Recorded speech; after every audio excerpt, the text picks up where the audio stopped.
accepted until, like, of course, Pastor Cowan came to Jeremiah. So it was like, okay, it was the right time.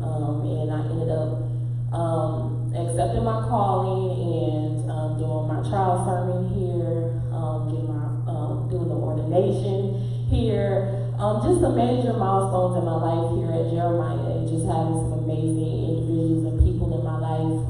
Just being a young woman and growing up in the church and still being young and facing just the pressures of the world. So just to have that balance of some good people around me, and bumping my head, making my mistakes too as well, definitely helped me to be who I am today. But I feel like now that I'm getting older, I think once you start really focusing on God and who God is for yourself, and you build that relationship with God, the perception of people become less, like you don't crave it anymore. Like you just don't do things for the approval of people. You start doing things that makes you happy. And really just doing things that, God wants for you. So even if that means like sometimes you're doing things that's not the popular thing, it's more peace, it's better that way. So I stay to myself. I'm very quiet at the church. I stay to myself. I'm in my own world. But I love everybody. So, I don't have no beef, no drama. I don't do none of that. I just cut it out like, okay, I try to speak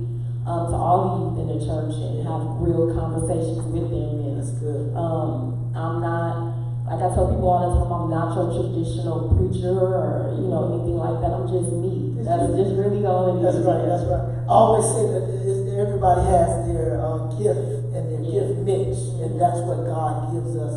And we can be able, instead of downing the differences, we ought to be able to appreciate the differences that God gives us, because I expect God to do something different through you than He does through me. And that's the beauty of God, because He uses all of us. How long have you been at Jeremiah? How many years? I've been at Jeremiah since I was in my mother's womb. Literally. Jeremiah.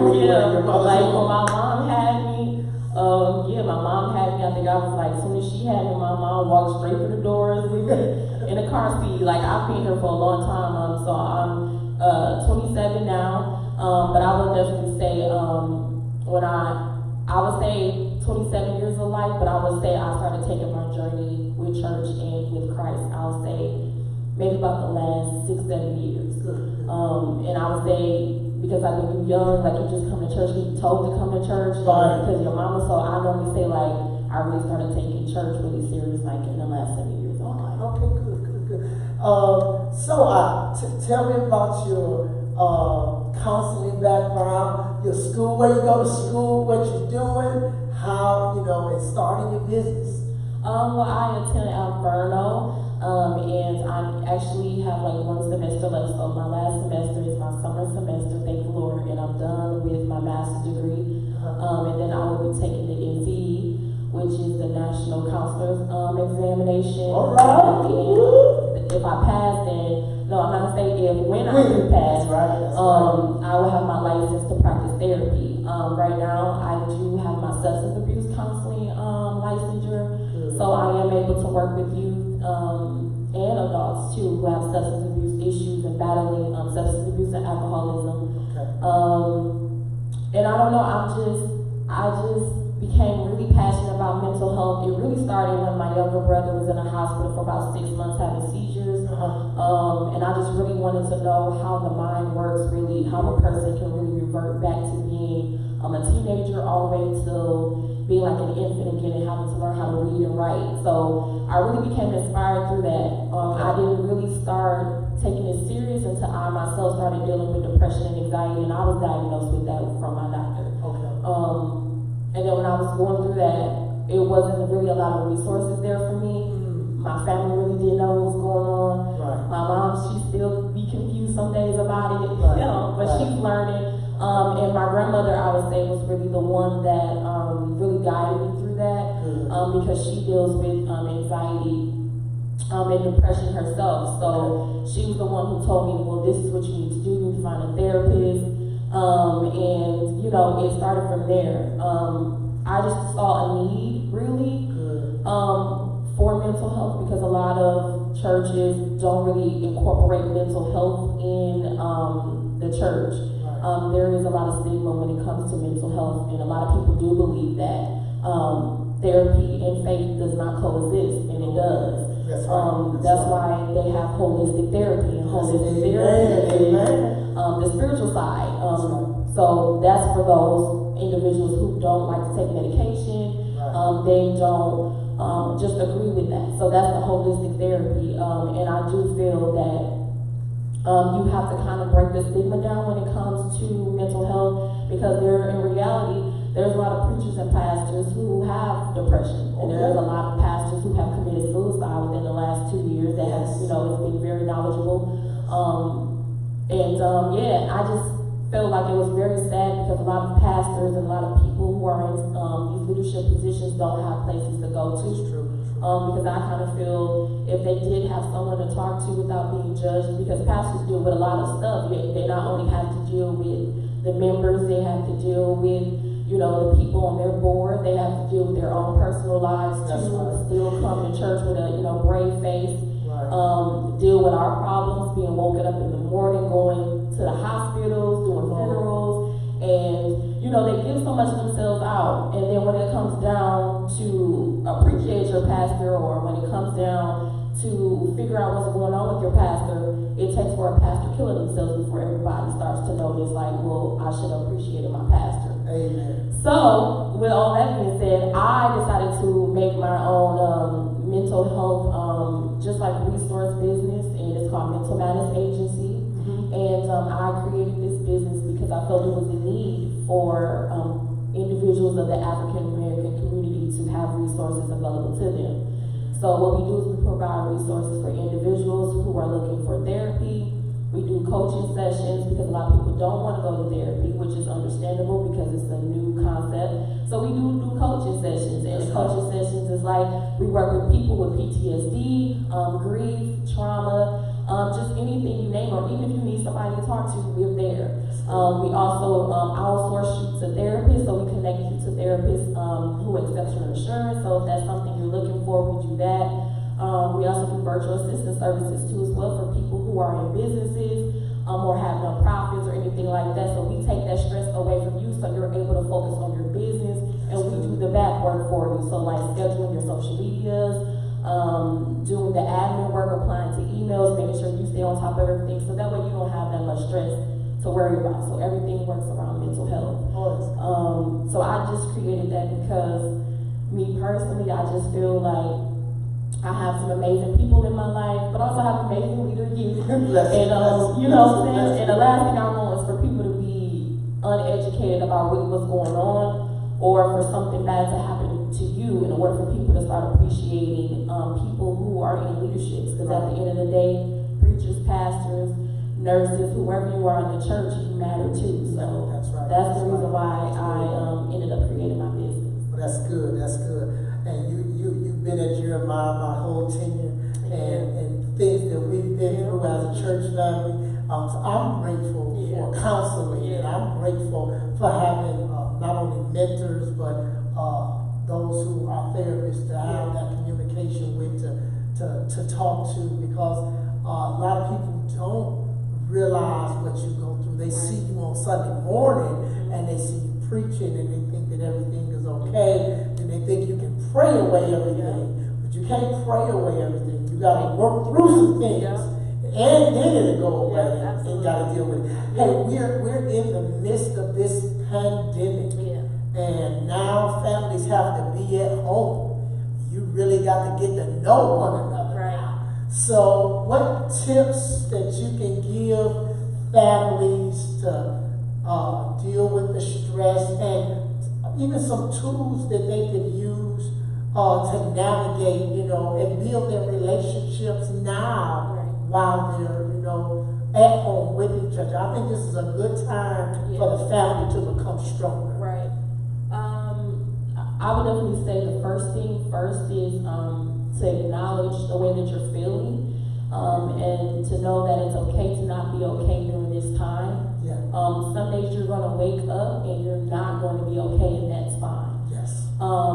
The second thing I would say is it's okay to grieve the things that you have planned. So mothers who had baby showers planned, for married couples who were supposed to get married, or for even pastors who's used to having church on Sundays, and having Bible study and all of that, and for kids who are so used to being in college, and those who miss graduation and can't graduate. It's okay to grieve what was planned. It's okay. And I would say go through those grieving steps in order for you to be able to get out, to be able to see the positive in that negative moment in your life. So I would say go through that process, grieve that, accept that, and know like it's not the end of the world. Like it's postponed, it's delayed, but it's not deferred. Like you're going to make it through, like everything's going to be okay. So I will say that because a lot of people that I have talked to, the main thing they talk about is all of the things that they have planned and it's not happening. And the main thing that I would say is, like I said, just grieve that and just really accept that and just move on and just, you know, in a positive way. The second thing I would say is you're in a house.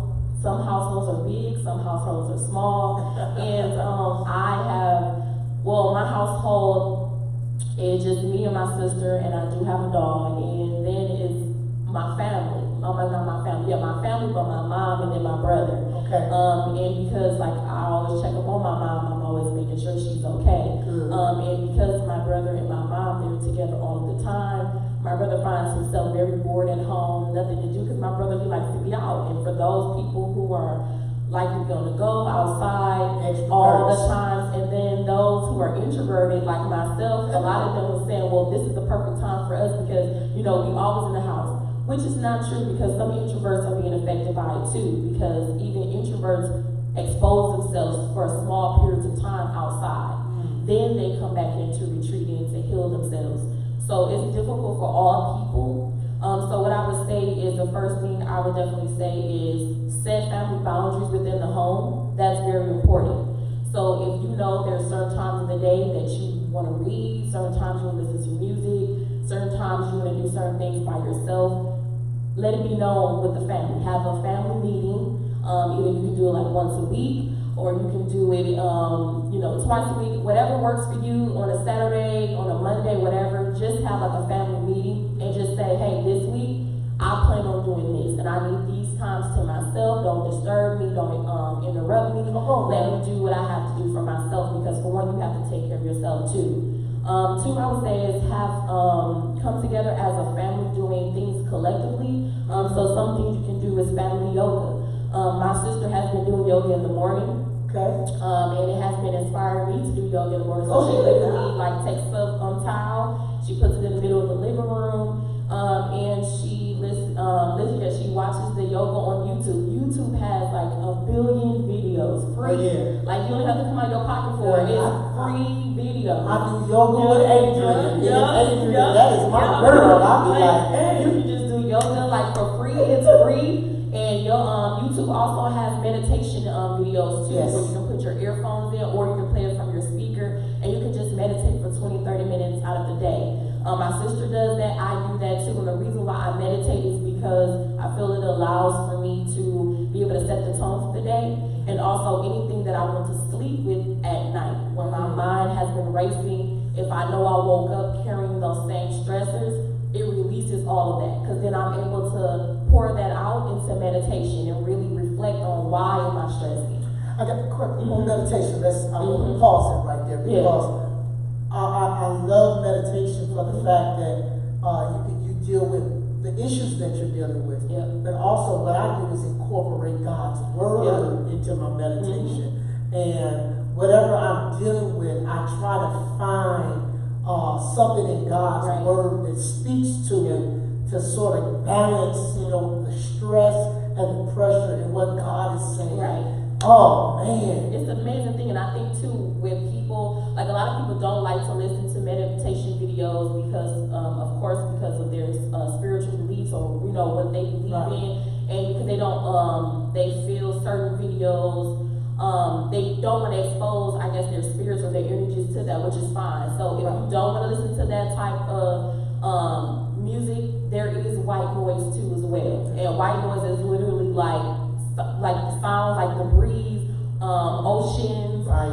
thunderstorms, a fan, airplane sounds, like it's different things. And even I listen to that before I go to bed, so that kind of like helps put me to sleep too as well. And even if you don't want to do that, like Pastor Cowan was saying, the night before, I would say either write out a scripture or write out something, just positive affirmations or just something from the Bible that you know you can meditate on in the morning and stick it on your wall. So wherever you're going to meditate, have it above your wall, right there, just sit right there, meditate. Even if you have to have the lights off, you can light up some candles, just make your own little sanctuary for that small little moment, and just really say that scripture or say those words to yourself over and over again if it means something to you, and then you reflect on what it means to you. So a lot of times when it comes to meditation, you can definitely do that. I feel people should be meditating at least 30 minutes a day. If not 30 minutes, 15 minutes, get your moments in. And even after we're out of this, still meditate. Like even if you're at work, take 15 minutes to yourself and leave. Like go on your walk, on your lunch break, sit in your car, just meditate. Because life is rough. Like it's not all peaches and cream. It's rough, and I'm being honest. And I tell everybody that I talk to, like, it's rough. And I tell everybody, if you're going to work with me and my team, we're going to help you face those ugly truths you may not. It's up to you to see if you're ready to face those or not. I always warn them and let them know. Because self-work is hard work. It's not easy. Because then you find out a lot of things about yourself that you may not like, and sometimes having to face that truth, you're like, wow. That's it. But yeah, so I would say meditation does help you do that. It does bring clarity, and I would definitely say, like with me meditating, there's a lot of things about me that I saw for myself, just like past behaviors that I know I repeatedly do over and over again, and just things that I know things that I prayed for, that I told God to remove me from, and because I'm in this time right now, and because it's triggering me certain type of ways, I found myself trying to go back to it, and God is like, no, you can't go back there. So that's why I know, like, well, if you follow me on Facebook, I made a Facebook post about that, like when you start to get uncomfortable, because when you start to meditate, a lot of people don't realize you're really opening up your spirit. You're really opening up your entire mind, your body, and your soul, like all three on one accord, and you're allowing for God to come in. That's right. And God is depositing a lot of things within you. Some things may be scary for you. And I remember my sister, she was meditating one day this week, and all of a sudden she said all she remembered was she felt God's presence, and all she was in the pose of the meditation pose. Like a lot of people, there's a lot of different poses, but the one where you sit, your legs are crossed, your palms are open. And when you open your palms, that means that you're receiving. When you close it, that means, you know what I'm saying, you're keeping things in. So a lot of people have to really understand the different postures or the different things. So I would say if you're new to meditating, keep your hands open. Open means you're receiving, which means that everything that flows in you, it flows out of you too as well. So my sister, she found herself, God just came to her, and next thing you know, she just started bowing down on her time, and she was in worship for that whole entire and then I walked in and I walked back out because that was her moment in her time.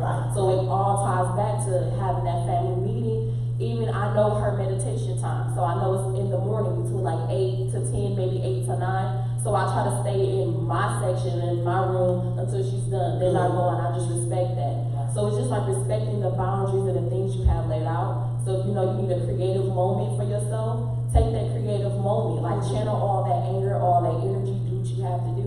A lot of people are realizing now during this time that you have gifts you didn't even know you had, and you're strengthening those gifts and those talents. Like the things that you used to be scared to do, I'm seeing a lot of people actually stepping out and doing that, which has been amazing, like to see. A lot of people are stepping out of their shells. A lot of people are getting this courage, and just seeing so many people walk in their gifts is exciting to me. Like even though it's a pandemic, it's exciting to see. I share like this, the pandemic has caused you to really recognize your creativity and what you can do, what's available to you, and you know, now it's time to explore. And you know, some people, well, oh man, that's not working, that ain't working. But guess what? It's okay. It is. You over it. And I love that fact. Yeah. I love that Yeah. fact. And I love the fact that it gives you the opportunity, again, like you say, to explore your gifts and to really, to dig deep.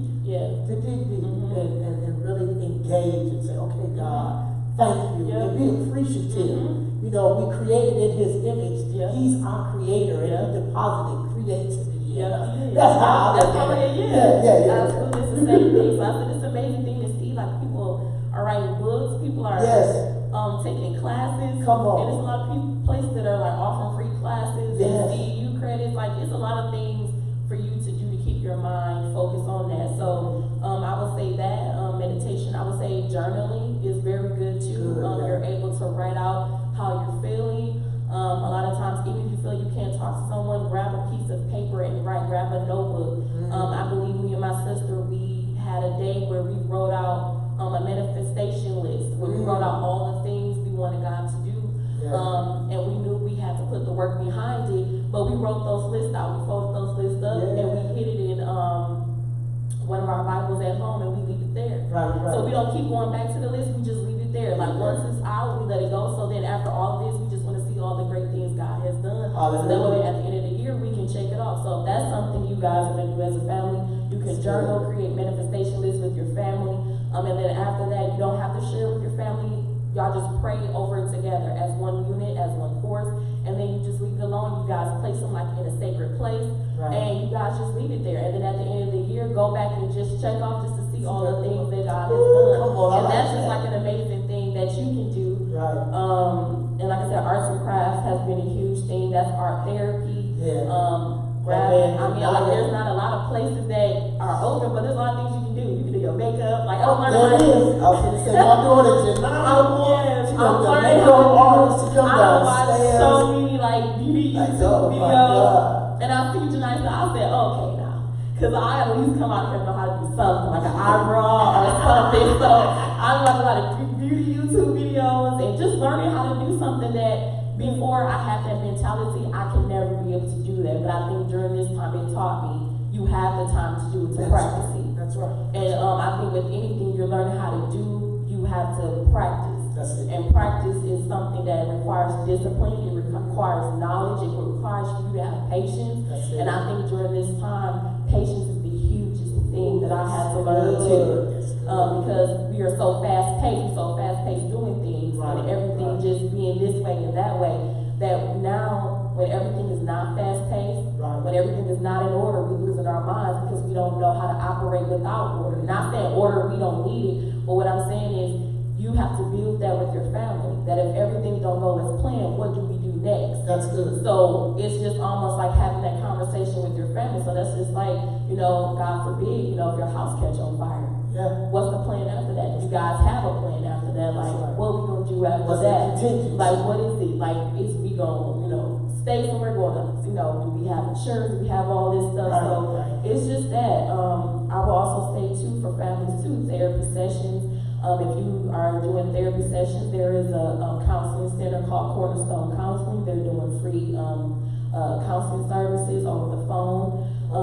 Telehealth has been a very big thing with mental health too, where counselors are actually doing therapy sessions over the phone and over the internet. So they're doing it through Zoom, they're doing it through whatever software system they have, and some of them are doing them for free. So if you know that you need some counseling sessions and you want them for free, there is some places out here.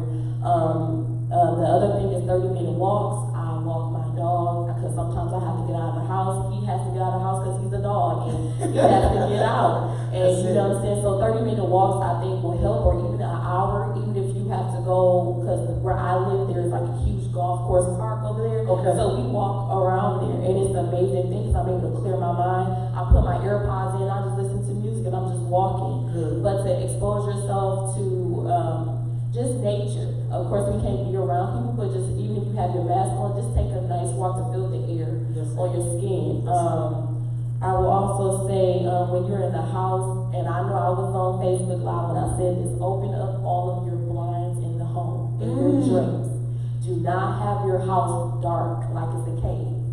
Bring some light into your house. Yes. A lot of people who have depression and anxiety, you need that light because that triggers something in you to let you know, hey, I need to get up. If you are always in the dark, you're going to stay in the dark. Like, that's just how it is. That's just it. Just preach like that, girl. It's just the thing. Like, it's the common thing. Like, I know when I wake up in the morning, I have to open up my blinds. I have to bring in some sunlight. I open up my patio door, let the air in. And a lot of people don't realize that during the holidays, a lot of people have seasonal depression. And the reason why a lot of people have seasonal depression around like Christmas and around Thanksgiving time is because the seasons change. The sun goes down a little bit earlier. And a lot of people don't realize that the sun, it really like helps you. Yes. It like really helps you. Like Yes, it does some amazing great things for you. So I would say just open up your blinds in the house, open up the windows, the patio, let the air just come in so you can feel something in there. Good.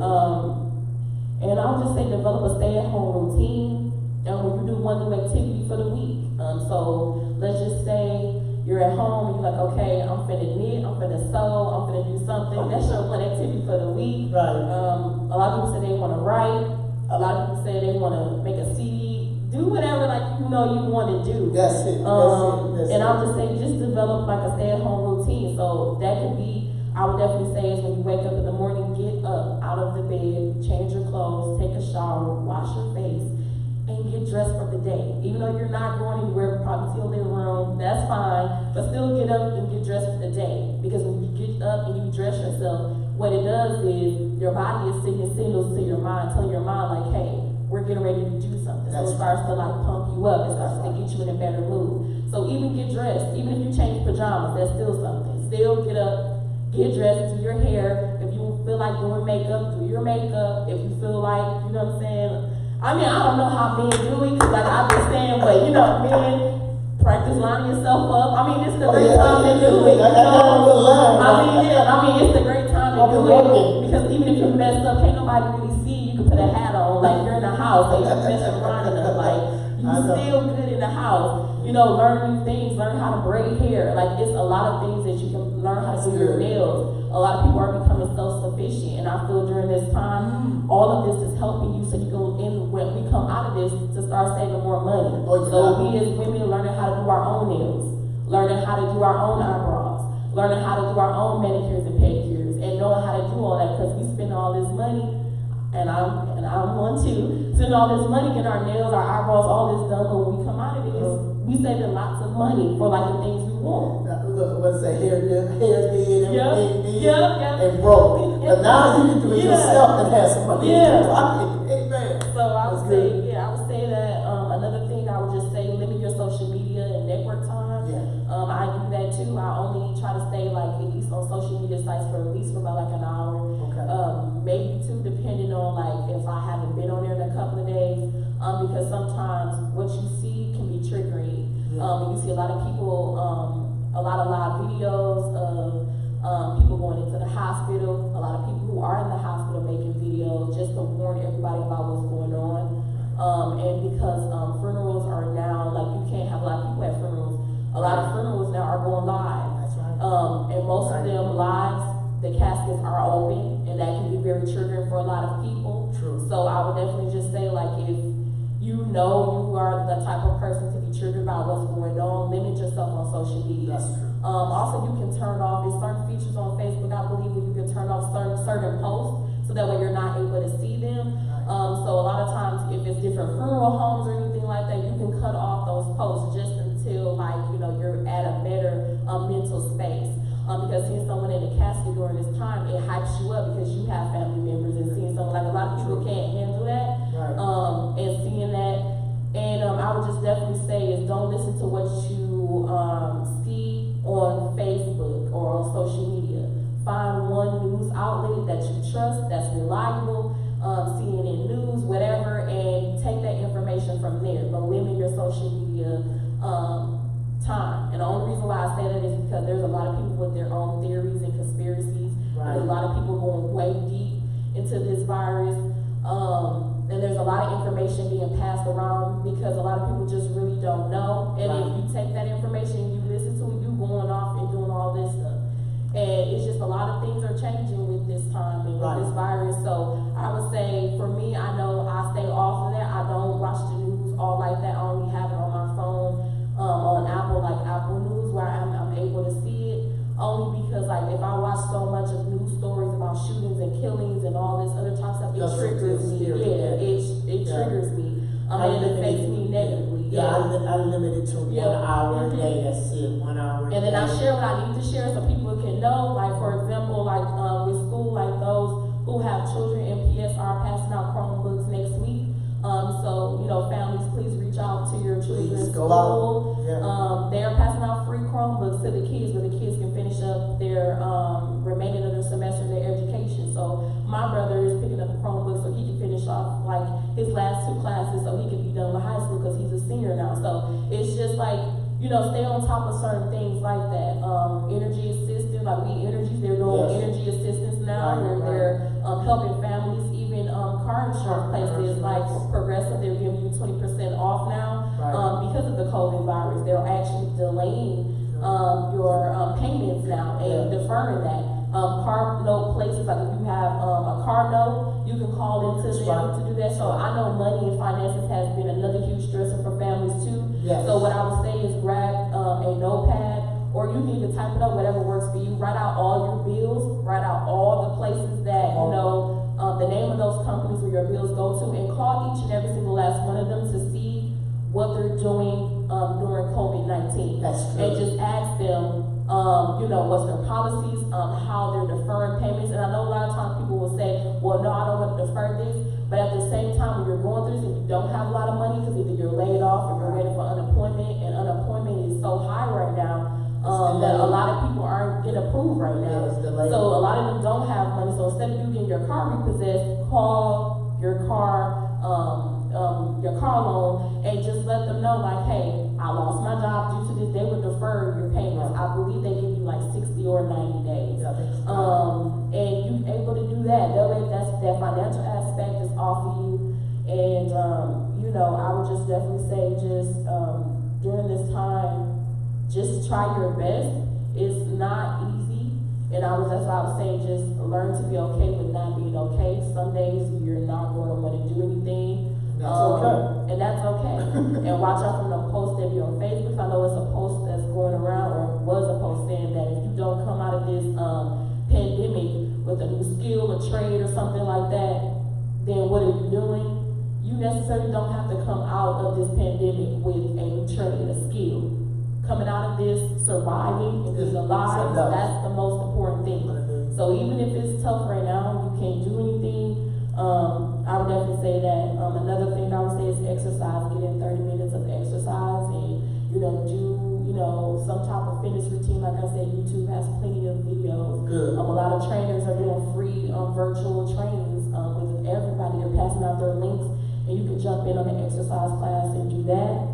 Have weekly calls with your family and your friends. So let's say you got a group of friends. Y'all can say Thursday is our day when we just all of us get on FaceTime and y'all just talk about how y'all feeling, but also just have like regular conversations how y'all used to. Not every conversation you have to be about COVID. And I think a lot of times when you keep speaking about it all the time, it like makes that person depressed. So I think that's doing that. Have weekly check-ins with your family, see how they're doing. Another thing is if you're afraid of being home by yourself, the thing that I would definitely say is alert your family, alert someone that you trust, and let them know, hey, I'm feeling some type of way about staying home by myself. Then that way you guys are able to come up with we like to call it a crisis plan. Which means if that person, most of the time I do colors, so I will tell the people that I'm working with, if you're in a crisis, most of them will text a color. They'll say purple or they'll say blue. That alerts me to let me know they're going through a crisis, which means I need to get the right people in place sent over there to them. So I would say each family should have a crisis plan. So if someone texts you and they use whatever color, number, symbol, whatever, that's on you to get someone over there because something has happened. Because during this time, being alone by yourself or even being around a lot of people, suicide is bound to happen. There have been some people who have killed themselves because of COVID, and having to be quarantined and be in the house all the time. And been even checking on our Yeah, and seniors. checking us in, yep, and just doing all that. Because a lot of them, like even with our seniors, the immune systems are weak, or even your family, your mothers and your parents who have, different type of heart disease or anything like that. Anybody who knows me knows I check my mom all the time. Are you in your mask? You washing your hands? Like I'm on her all the time, and she gets upset at me sometimes. But it's just like I'm making sure because I'm just like I know the reality of it. Especially if you already have a pre-existing condition already, and then add COVID onto there with the symptoms. Like you don't want to see that happen. Make sure you maintain those precautions, people. Always, please. And I would just say, the last two things: create a quarantine vision board. And the reason why I say that is create a quarantine vision board and write down things that you know you want to see yourself accomplish during this time. And once you have that board, cut some pictures out, print some things out, hang it up on the wall. So then that way you're able to see like different things that you want to do. So hey, you want to take whatever classes, you sign yourself up for those classes. Like create a vision board, like something that you're able to see and you're able to write out. It's plain in sight for you to be able to see it, and you have that vision board. That's another activity that you can do with your family too. That's good. That's good. And for individuals who have lost their jobs, still apply for jobs. Do not stop applying for jobs. Jobs are still hiring. They're doing virtual hiring. That means that they're not hiring, doing your hiring or orientation in person. They're doing it virtually. So there are still some jobs that are hiring, and they're doing everything. Your interview, they're doing your first day, your orientation, everything all online virtually. That's right. So still apply for jobs. Don't stop applying for jobs. Still keep doing that. And I would just definitely say the end thing, just be very sensitive with yourself during this time. Take care of yourself during this time. And rely on those people that are your support system, your tribe. And that's what I normally call like the people that I have, like my tribe. And I let them know some days like I'm not like, oh no, today's not the day. I'm gonna start over, today's just not the day. Some days, and I'm being honest, and me just being in the position that I'm in, some days like I tell the people that I work with, I have not done anything today. And I just don't feel like doing anything today. And it's just not, every day you have to wake up. Some days you're gonna sit there and watch Netflix. That's just really what it is. That's true. Some days you're gonna sit there and just read. Give me a do-over. Give me a do-over. And some days you're just not going to want to do anything. Right. And I think a lot of times people don't really realize this time right here is a very traumatic experience for a lot of people. Because a lot of people are seeing their family members one day, and then the next thing you know, their family members have contracted COVID. And then maybe about 2-3 days, their family member has passed away. That's true. And COVID is taking a lot of people out, unfortunately. And it's not even with the elderly. It's young kids and babies, all ages, and all people are being affected by this. And it's like a lot of people. So it's triggering, it's sad, it's a lot of things going on, but I would say be sensitive with yourself, be compassionate with yourself, and reach out to these connections, reach out to these services.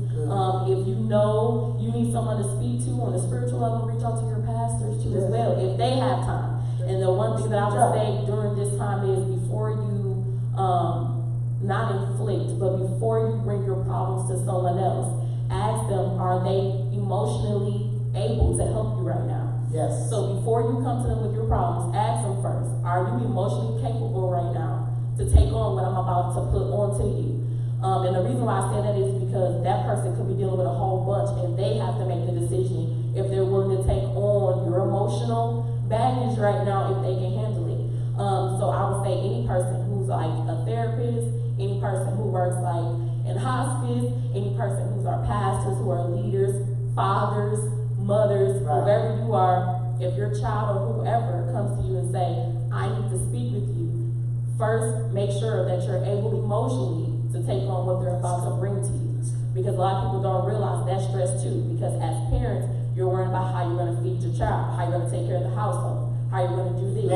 And then your child comes in with more problems, so you're worried more about them. So I would definitely just say during that time to just make sure you ask people first, are they emotionally available right now to be able to really hear what you're saying, digest that, and then ask them. But I would definitely say stay in contact, with your spiritual leaders. If they do lives, if they do broadcasts, podcasts, whatever, if you're missing, their voice, and if you're so used to going to church and being in church like me, then sometimes it's just like, you be seeing videos, you're like, dang, I miss church. But I think during this time, I think I had to look at this as a new perspective for myself, because I kind of feel, I prayed about a lot of things that I don't know you probably could have too, where you prayed to God about a lot of things you wanted to change within yourself and you wanted to overcome.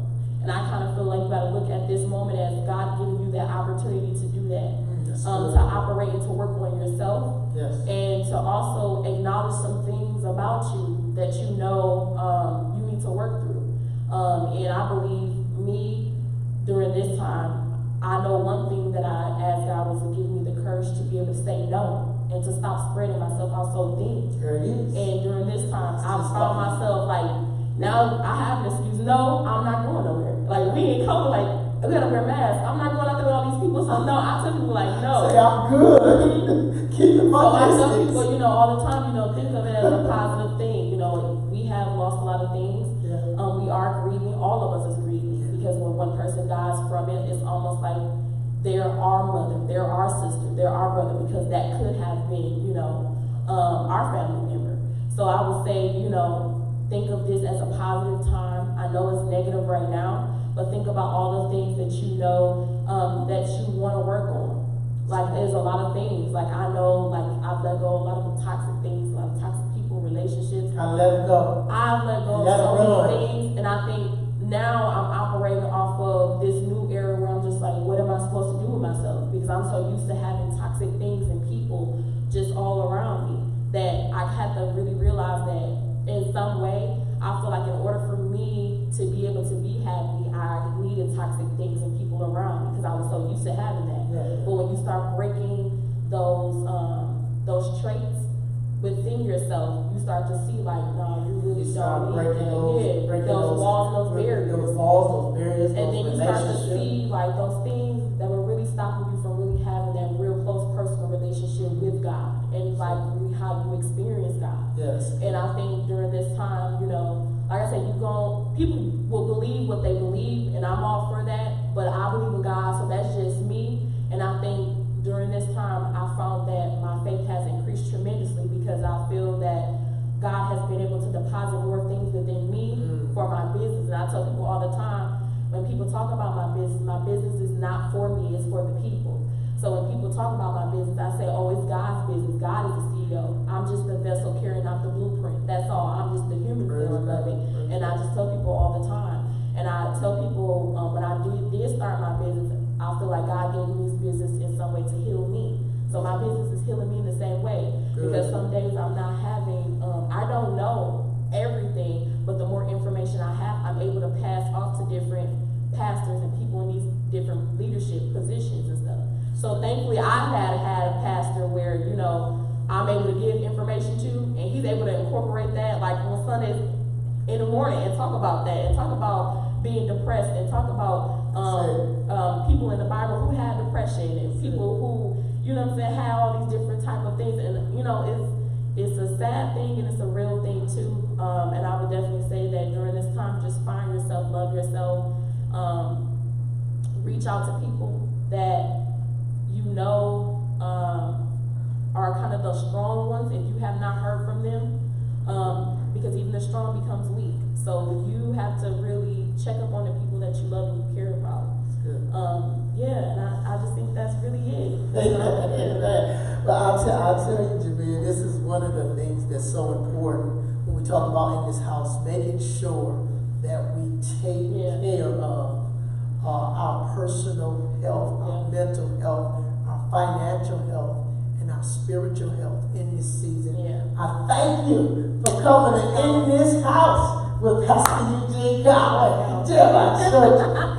Family, we just thank God for Mimi. We thank God for what He's deposited in her. We thank God for what He's doing in her. Listen, if you need to reach out, Mental Madness Agency, LLC, right here in Milwaukee. Please contact her. Please, hey, even if it's just go to her Facebook page and just like it and let her know that you're thankful. Know that resource is there, and if you need some resources, I know she will gladly bless you with it. Hey family, you have a blessed Saturday. We love you with the love of the Lord. And listen, I'm going to be talking about some family dynamics tomorrow on Sunday worship, because we know we got some family dynamics. Hey, we love you. God bless you. God keep you. That's our prayer. Amen.